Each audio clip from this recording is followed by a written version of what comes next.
Dinas Pendidikan dan Kebudayaan atau Dindikbud Kabupaten Serang telah mengidentifikasi terhadap data kasus kekerasan yang terjadi di Kabupaten Serang.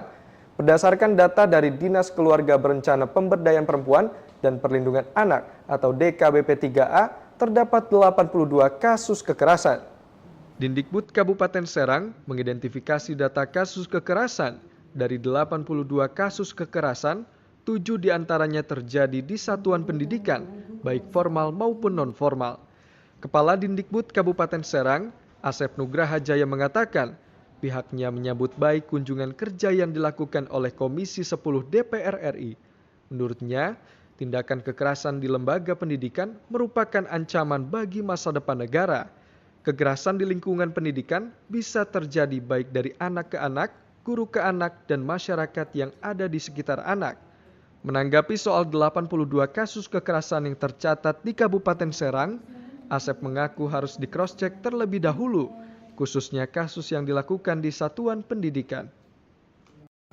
Kita harus menyatakan bahwa tindakan kekerasan di satuan pendidikan ini menjadi ancaman bagi masa depan negara, ya kan?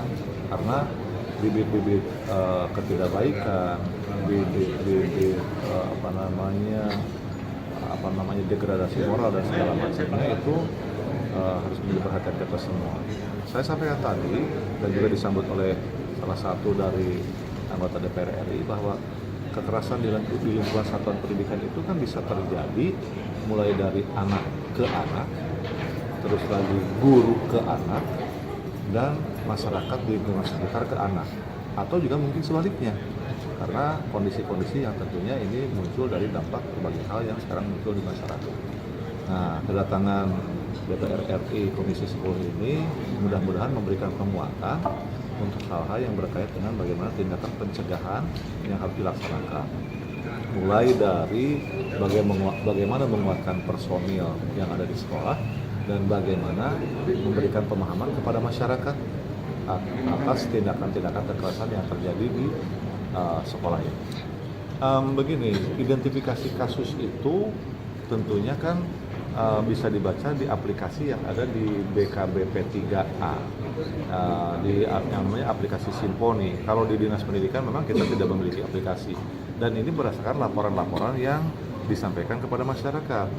Artinya validitas akan hal ini tentunya juga harus di cross check ke lapangan.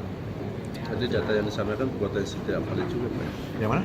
Data yang disampaikan tadi berpotensi tidak valid juga ya. Saya pikir ini adalah hal yang harus di cross check juga, bukan tidak valid, hanya harus di cross check. Karena validitas itu kan setelah dilakukan cross check ya. Saya dapatkan itu dari Kepala BKBP 3A bahwa saat ini ada 82 kasus. Dari 82 kasus itu adalah 7 kasus di satuan pendidikan, bukan di sekolah, di satuan pendidikan. Nah, yang namanya satuan pendidikan itu diantaranya adalah pondok pesantren juga satuan pendidikan. Yang ada di satuan pendidikan formal itu ada 4. Nah, dari 4 itu yang terjadi dari siswa ke siswa hanya 1. Yang terjadi dari masyarakat ke siswa itu kan 3. Saya pikir seperti itu.